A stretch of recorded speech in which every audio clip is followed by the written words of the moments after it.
मेरा एमपी मेरा हलका के पिछले एपिसोड में आपने गुड़गांव लोकसभा सीट का राजनीतिक इतिहास और परिसीमन के पहले और उसके बाद गुड़गांव लोकसभा सीट का भूगोल देखा। अहीरों के गढ़ माने जाने वाले हरियाणा लोकसभा सीट में मुस्लिम मतदाताओं की अच्छी खासी तादाद है, जिसके चलते उनका लोकसभा चुनाव पर अच्छा खासा असर माना जाता है।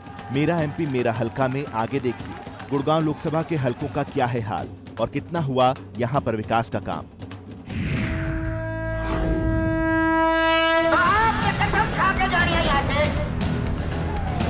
सरकार उसकी बनेगी।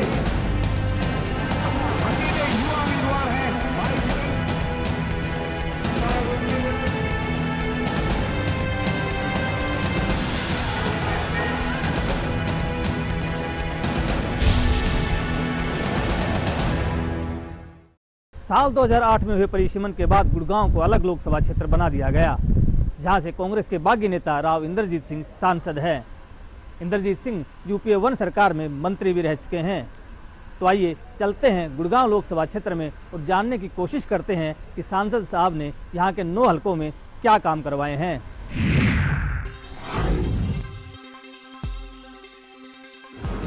गगनचुंबी इमारतें, चमचमाती सड़कें और इसकी शान में 4 चांद लगाती मेट्रो। विकास के ये वो चिन्ह हैं जो इस भारत की गवाही भरते हैं उस बेमिसाल तरक्की की, जिसके दम पर हरियाणा प्रदेश न सिर्फ उत्तर भारत में बल्कि पूरे देश में अपनी तरक्की की विकास गाथा का गुणगान करते हुए नहीं थकता।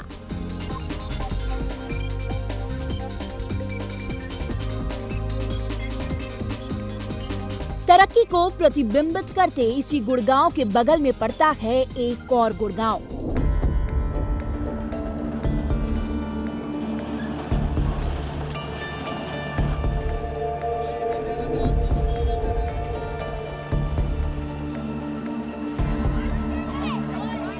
पिछड़ा और बुनियादी जरूरतों से महरूम।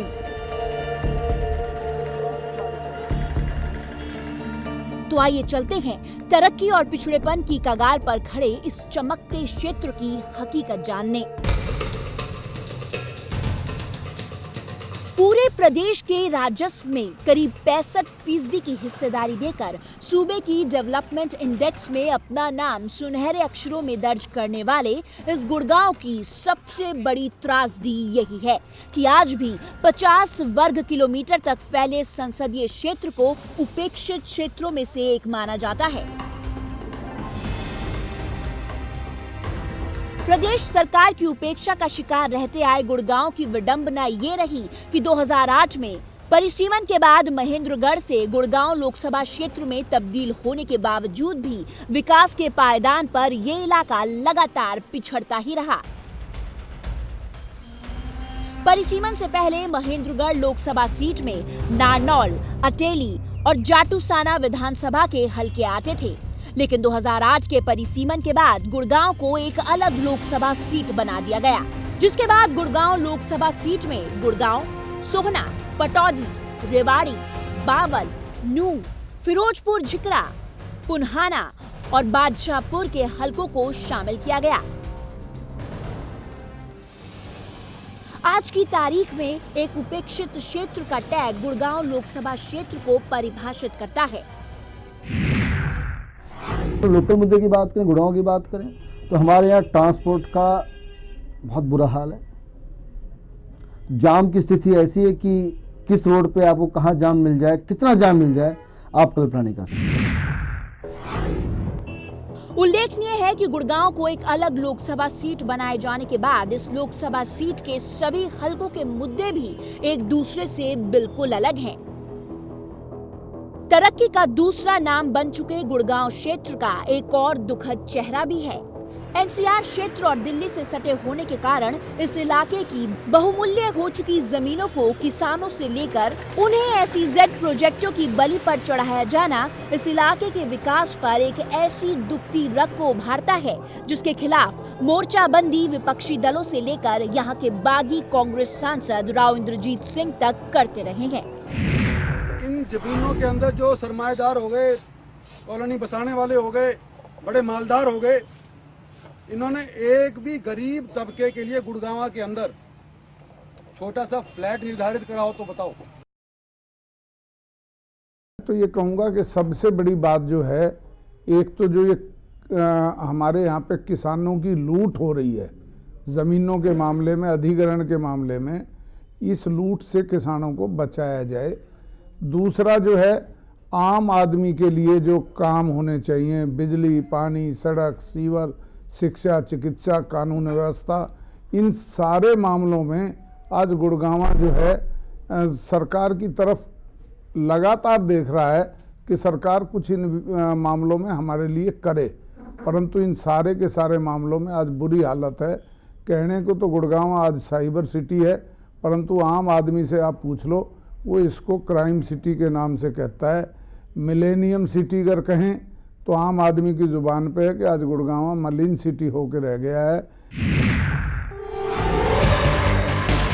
इसके अलावा दिल्ली गुड़गांव एक्सप्रेस जब बनाया गया तो ऐसा लगा जैसे ये लोगों के लिए एक वरदान साबित होगा, लेकिन टोल पर लग रहे लंबे जाम के चलते आज ये टोल लोगों के लिए एक अभिशाप बन गया है।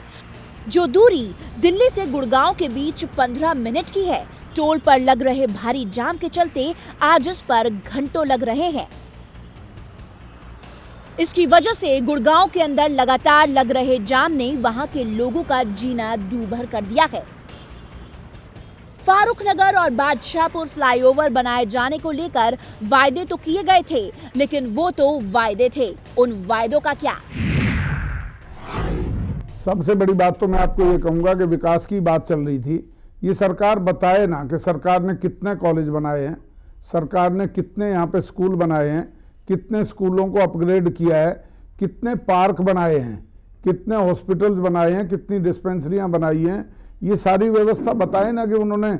मैं तो कहता हूँ मुख्यमंत्री जी मात्र एक बार आए थे यहाँ पे, एक बादशाहपुर में जनसभा करके गए थे, उसमें भी जो घोषणाएं हुई हैं उन घोषणाओं में से कितनी पूरी हुई हैं आप पे समय का वो होगा, वरना मैं एक एक घोषणा पे चर्चा करके आपको बता देता कि मात्र घोषणाओं के अलावा कुछ नहीं हुआ, और जो घोषणाएं हुई वो भी पूरी नहीं हुई। जहाँ तक टोल की बात है, टोल में पूरी लूट मची है। कहीं भी ऐसा नहीं हुआ जो हमारे यहाँ हो रहा है कि 12 किलोमीटर या 15 किलोमीटर के डिफरेंस पे 2-2 टोल एक साथ हमारे सर पे धर रखे हैं। 4 दिशा होती हैं, गुड़गांव के नागरिकों को 5 टोल भुगतने पड़ रहे हैं। गुड़गांव में इस वक्त एक सबसे बड़ी समस्या पार्किंग की है। वहां पर म्युनिसिपल कॉर्पोरेशन की तरफ से टैक्स के रूप में पैसे तो लिए जा रहे हैं, पार्किंग बनाए जाने को लेकर किसी का कोई ध्यान नहीं है। गुड़गांव के कुछ हिस्सों को छोड़ दिया जाए तो जिन लोगों के लिए जमीन पर ये शहर बसाया गया है, उन लोगों को आज भी ठीक से पानी और बिजली नसीब तक नहीं हो पा रहा। वहां पर कंपनियां तो कई विदेशी आई, लेकिन वहां के लोगों की जिंदगी आज भी नहीं बदल पाई। इसके अलावा गुड़गांव में 3 साल पहले नगर निगम का गठन हुआ और उस वक्त राव इंद्रजीत खेमे के पार्षद को मेयर बनने का मौका मिला, जिसके बाद गुड़गांव डेवलपमेंट अथॉरिटी बनाने की भी मांग उठी, लेकिन आज तक जीडीए का गठन नहीं हुआ। सिविक कम्युनिटीज़ जिसमें पानी, बिजली और सड़क व्यवस्था जो हमारे अभी भी गुड़गांव जैसी जगह पे जिसको हम साइबर सिटी बोलते हैं, वहाँ पे आज भी ये चीज़ें विद्यमान नहीं है। मैं समझती हूँ कि ये होना बहुत ज़रूरी है। अगर हम विकास की बात करते हैं तो सबसे पहले ये तीन चीज़ें बहुत होनी ज़रूरी है। अगर ये 3 चीज़ें हैं तो हम आगे विकास की बात कर सकते हैं, अदरवाइज़ मैं नहीं समझती कि वो विकास हुआ है।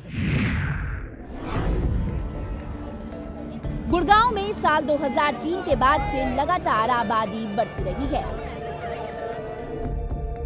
लेकिन पहले जहां यहां पर एक सरकारी हॉस्पिटल, 3 सरकारी कॉलेजेस, एक पुराना बस अड्डा, एक आईटीआई और एक मानेसर में पॉलिटेक्निक कॉलेज है, जिसके बाद साल 2003 से लेकर आज तक एक भी नया कॉलेज या हॉस्पिटल नहीं बन पाया। यानी कि आबादी के हिसाब से लोगों की जरूरतों पर किसी का ध्यान नहीं।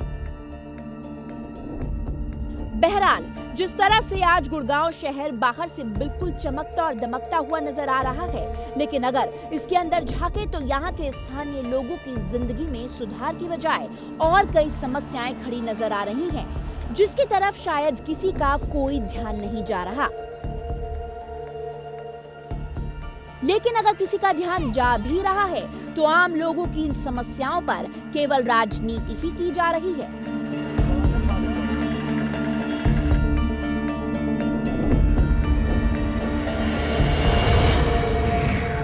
हरियाणा की कुल आय में अपनी 60% हिस्सेदारी देने के बावजूद गुड़गांव आज भी सूबे की सरकार से उपेक्षित है, जिसका नतीजा ये हुआ कि कई वादों के बाद भी आज तक गुड़गांव से किए गए वादे ज्यों के त्यों पड़े हुए हैं। हमारा चीफ मिनिस्टर अगर नहीं बनता तो हमारा शोषण भी होता है, हमारे बच्चों को नौकरी भी नहीं मिलती। इंडस्ट्रीज लग रही है दिल्ली के इर्द गिर्द, और इंडस्ट्री के अंदर जो तकनीकी शिक्षा लेकर के लोग नौकरी कर पाते हैं वो इन ज़िलों के अंदर नहीं है, वो दूसरे ज़िलों के अंदर जहाँ के लोग सत्तासीन हैं। तो मतलब ज़मीन भी गई, नौकरी भी तुम्हारे नसीब नहीं।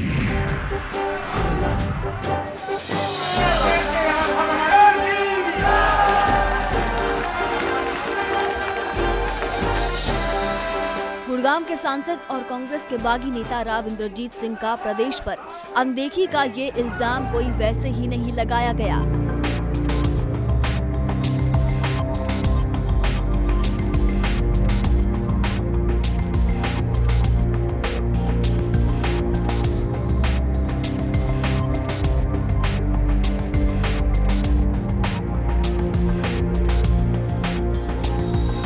क्योंकि जब यहाँ के हालात को बारीकी से देखा जाए तो पता चलता है कि गुड़गांव के साथ किए गए वादे सिर्फ कोरे वादे ही रह गए। क्योंकि यहाँ के लोग मानते हैं कि अगर यहाँ पर विकास के नाम पर कुछ भी स्थानीय लोगों को मिला तो वो है अपराध की संख्या में इजाफा।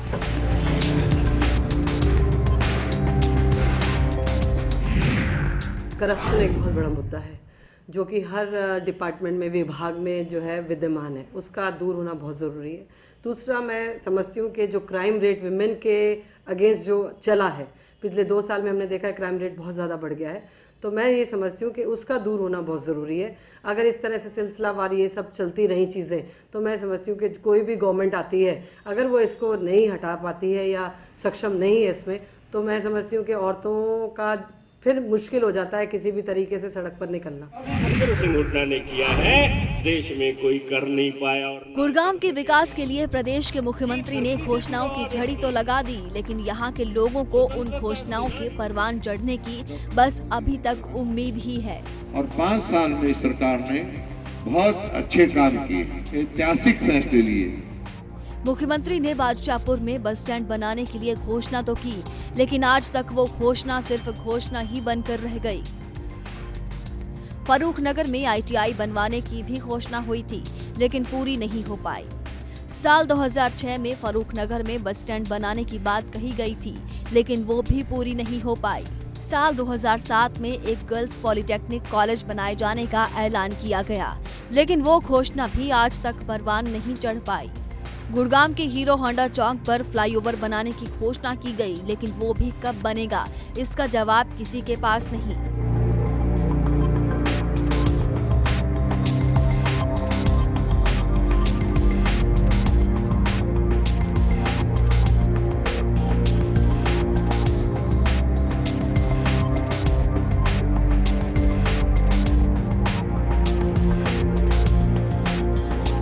बागनकी गांव में 24 कांवड़ियों की एक साथ हुई मौत के बाद मुख्यमंत्री भूपेंद्र सिंह हुड्डा ने गांव में स्टेडियम बनाने की घोषणा की, लेकिन वो स्टेडियम आज तक नहीं बन पाया।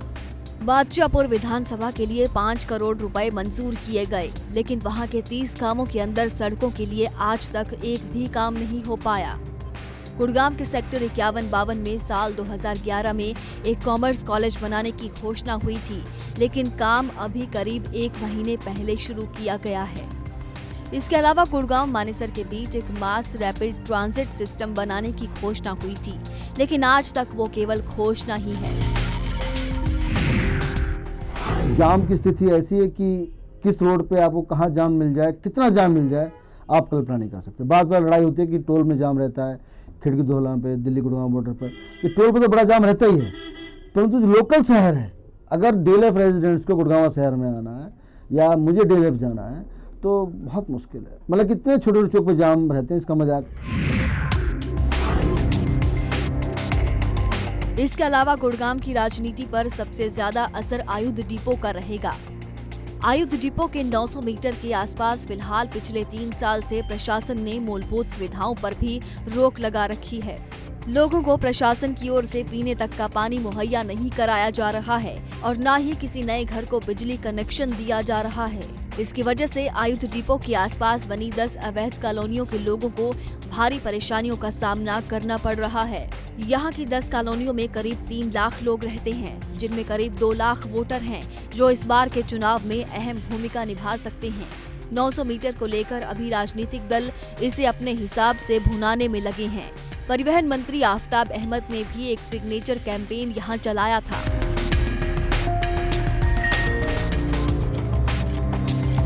इन समस्याओं के बीच जैसे जैसे चुनाव की तारीख पास आती जा रही है, सभी पार्टियां एक बार फिर से इन मुद्दों को जोर शोर से उठाने में लग गई हैं। राजनीतिक जानकारों का कहना है कि संसद ने गुड़गांव की मूलभूत समस्याओं को गंभीरता से लिया ही नहीं, जबकि वो अगर चाहते तो गुड़गांव के लोगों की समस्याएं दूर करने के लिए और बेहतर कर सकते थे।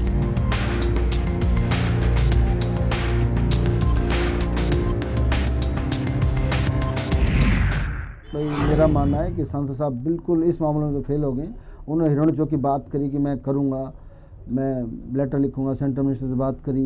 अब उन्होंने कितना करा कितना नहीं करा, अगर अच्छा करा होता तो 5 साल में एटलीस्ट अगर सांसद के नाते अगर वो खाली आवाज़ उठा पाए और फ्लाईओवर भी नहीं बना पाए, महत्वपूर्ण चौक पे जाम के लिए कुछ नहीं कर पाए, तो मेरा अपना मानना है कि ज़्यादा उनको और अधिक ज़्यादा करने की आवश्यकता थी।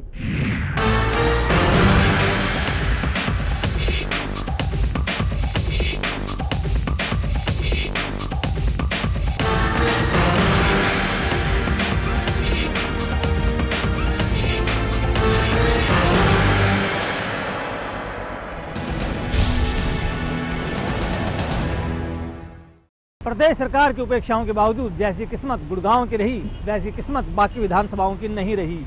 वहां विकास के नाम पर काम कम और राजनीति ज्यादा हो रही है। रेवाड़ी जिले में आने वाला बावल विधानसभा एक औद्योगिक क्षेत्र है, जहां से होकर नेशनल हाईवे नंबर 8 निकलता है। बावल विधानसभा सीट आरक्षित है। यहां से विधायक हैं इनेलो के रामेश्वर दयाल। बावल विधानसभा 2 भागों में बंटा हुआ है, जिसमें एक है बावल 84 और दूसरा है खोल ब्लॉक। बावल क्षेत्र जाट बाहुल्य क्षेत्र है, जबकि खोल ब्लॉक में आखिर मतदाताओं की संख्या ज्यादा है। समस्या तो भाई सारी से, पानी की भी समस्या से, बिजली की भी समस्या से और रोड की भी समस्या से, मतलब सारी समस्या ही समस्या से। बावल विधानसभा क्षेत्र को अगर राजनीतिक नजरिए से देखें तो इस इलाके के लोग हमेशा अनदेखी के इल्जाम लगाते रहे हैं। इसकी वजह शायद ये है कि बावल की गिनती हरियाणा के पिछड़े इलाकों में होती है। बावल में IMT है। औद्योगिक इलाके को देखते हुए सरकार की ओर से यहाँ पर ट्रांसपोर्ट की बेहतर व्यवस्था होनी चाहिए थी। बावल में स्टैंड तो है, लेकिन उसमें बसें नहीं है, क्योंकि वो बेहद खस्ता हाल में है। ठीक यही हाल यहाँ के अस्पतालों का है। यहाँ पर हॉस्पिटल में स्टाफ नहीं है और न ही चिकित्सा की कोई सुविधा। लोगों की मांग है कि अच्छा अस्पताल होना चाहिए और हाईवे पर बस स्टैंड भी होना चाहिए। सबसे बड़ी समस्या हमारे इलाके की रिक्वायरमेंट जो है वो भी बताता हूँ कि हमारे यहाँ की जमीनें सब इंडस्ट्री में गई। हमारा वायु प्रदूषण हो रहा है, पानी हमारा उद्योग ले रहा है, गंदा पानी तो हमारे घरों में आता है, हमारे गाँव में आता है। बावल में बिजली, सड़क और पानी जैसी मूलभूत सुविधाओं के अभाव का रोना तो लोग रो ही रहे हैं। साथ ही कोई इंडस्ट्री में जमीन जाने के चलते यहाँ के लोगों के पास न जमीन रह गई और न ही नौकरी। इसलिए यहाँ के नौजवान बेरोजगार घूम रहे हैं। ये तो फैक्ट है कि अपोजिशन के विधायकों को कुछ नहीं देते, विकास के कार्यों में नहीं हिस्सा देते, ना नौकरी में हिस्सा देते। 24 फरवरी 2012 में जब बावल में मुख्यमंत्री भूपेंद्र सिंह हुड्डा ने रैली की, उस वक्त सूबे की सरकार की ओर से बड़े बड़े दावे किए गए थे। हाईवे पर बस अड्डा बनाने की घोषणा की गई थी। इसके अलावा बावल को सब डिवीजन बनाने को कहा गया। यहाँ के विधायक का कहना है कि सूबे में विपक्ष की सरकार और सांसद से मुख्यमंत्री के नहीं बनने के चलते बावल विधानसभा क्षेत्र पर सूबे की सरकार ने कोई ध्यान नहीं दिया। आज कांग्रेस के सांसद की नहीं मानने गई, उनका कहने से विकास कार्य नहीं हुए, इसलिए सांसद भी उनका साथ छोड़ गए। अगर सांसद के कहने से बावल का विकास होता, क्यों उनके हल्के में पड़ता है बावल, तो वो साथ थोड़ी छोड़ दे। और उनके सारे एमपी हल्के में विकास नहीं हुआ है। बावल भले ही आरक्षित सीट हो, लेकिन चुनाव के समय में विधायक का फैसला रामपुरा हाउस करता है। बावल में रामपुरा हाउस का प्रभाव अक्सर देखने को मिलता है। रामपुरा हाउस यानी कि गुड़गांव सांसद इंद्रजीत सिंह और इनेलो नेता राव अजीत सिंह। राव इंद्रजीत कांग्रेस के बागी कहलाते हैं और राव अजीत सिंह इनेलो के नेता हैं। पिछले विधानसभा चुनाव में भी इनेलो के वोट और राव अजीत सिंह की वजह से इनेलो के रामेश्वर दयाल विधायक बने थे।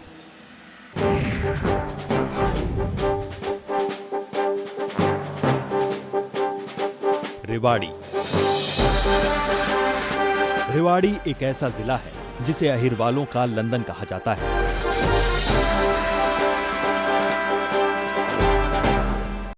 इस अहिरवाल क्षेत्र के रेवाड़ी विधानसभा क्षेत्र की बात करें तो यहाँ से दक्षिण हरियाणा के दो दिग्गजों का यहाँ की राजनीति पर जबरदस्त दबदबा है। वो हैं कांग्रेस के बागी सांसद राव इंद्रजीत सिंह और दूसरे हैं दिग्गज नेता कैप्टन अजय सिंह यादव। अहिरों का गढ़ माने जाने वाले रेवाड़ी विधानसभा में कुल वोटर करीब 1,70,000 हैं, जिनमें अहीर मतदाताओं की संख्या 60 से 65,000 के बीच है।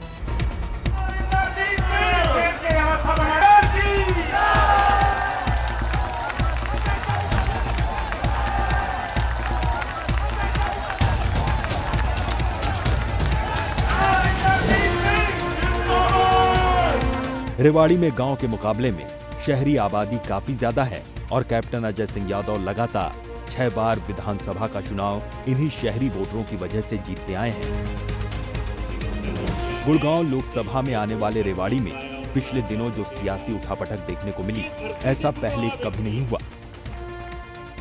2013 की शुरुआत में मुख्यमंत्री भूपेंद्र सिंह हुड्डा ने गुड़गांव के सांसद राव इंद्रजीत के बागी तेवरों को देखते हुए जवाब देने के लिए 8 जनवरी में रेवाड़ी रोहतक रेलवे लाइन का उद्घाटन रेवाड़ी से किया, जिसके बाद बावल में मुख्यमंत्री भूपेंद्र सिंह हुड्डा ने फरवरी में विकास रैली कर घोषणाओं का पिटारा खोल दिया।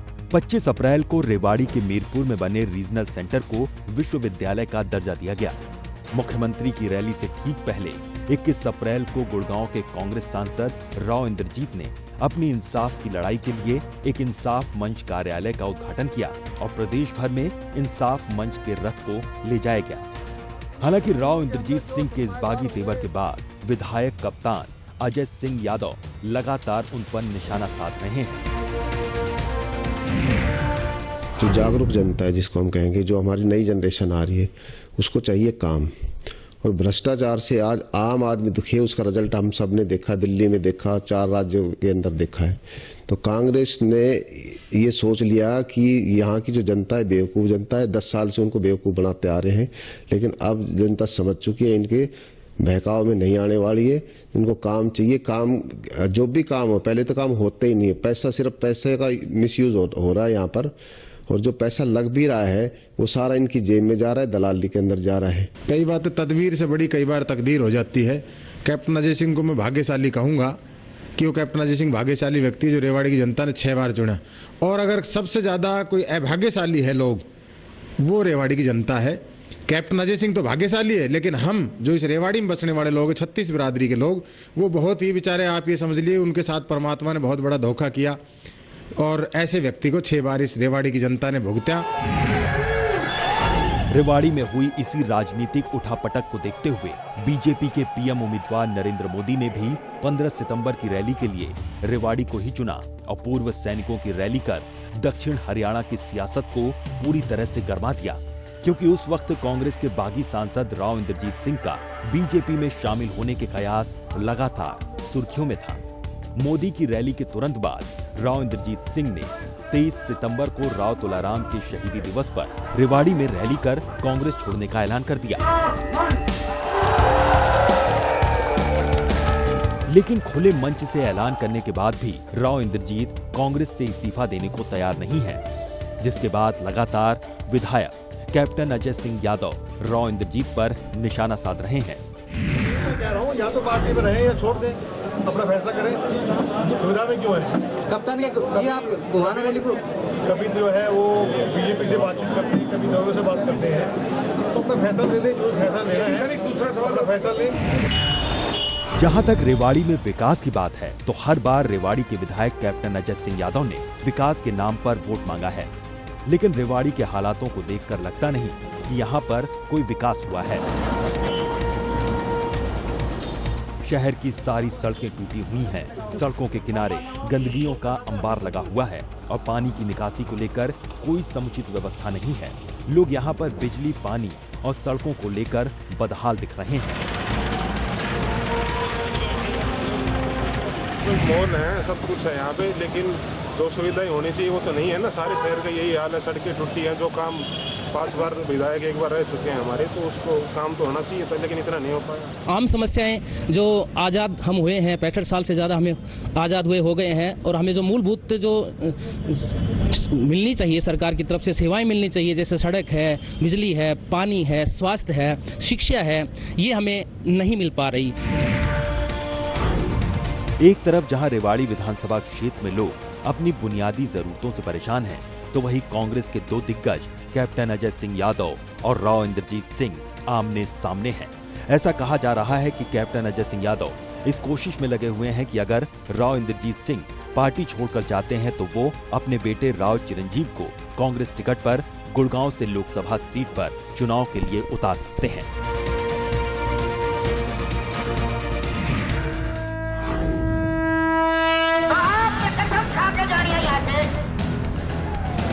सरकार रुक के बनेगी।